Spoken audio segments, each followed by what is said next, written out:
Hello everyone, কেমন আছো তোমরা সবাই? আশা করি অনেক অনেক ভালো আছো। আর এটা হচ্ছে আমার বান্ধবীর দিদির মেহেন্দির অনুষ্ঠানের দিন। বিয়ের কিছুদিন আগের থেকে এসে ফোন করে বলছিল যে মেহেন্দির দিন থেকে যেন আমি যাই, কারণ আমি তো এখন মা বাড়িতে থাকি না, অনেক দিন হয়ে গেছে, প্রায় 3 বছর হয়ে গেছে আমি ওখান থেকে চলে এসেছি। তবে যে কোনো অনুষ্ঠান থাকুক আমাকে নেমন্তন্ন করলেও আমি যাই, অবশ্যই যাই, কারণ এই দিনগুলো ছাড়া হয়তো আমাদের সবারই একসাথে দেখাও হয় না, কারণ আমাদের কলেজও কমপ্লিট হয়ে গেছে, এখন যে যার মতো আলাদা হয়ে গেছে, কারণ এখন আমরা বড় হয়ে গেছি, যে যার কাজে ব্যস্ত। আর এখানে আমরা মেহেন্দির দিন বেশ ভালোই মজা করেছিলাম। এখন দেখো এখানে মেহেন্দি শুট হচ্ছে, কি সুন্দর। আর এদিকে মেহেন্দি শুট দেখতে দেখতে আমরা কিছু খেয়ে নিলাম, এরপর আমাদের নাচের প্রোগ্রাম স্টার্ট হয়ে গেছিল।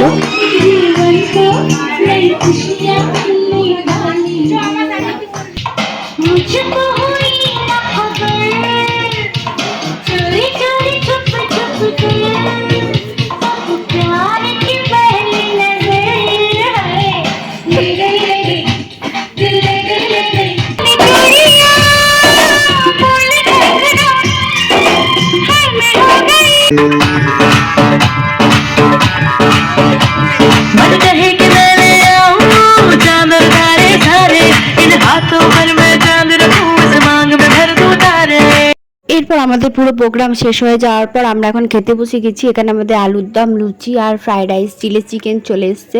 আর সব শেষে মিষ্টি মুখ করে এখন চললাম আমরা বাড়ি।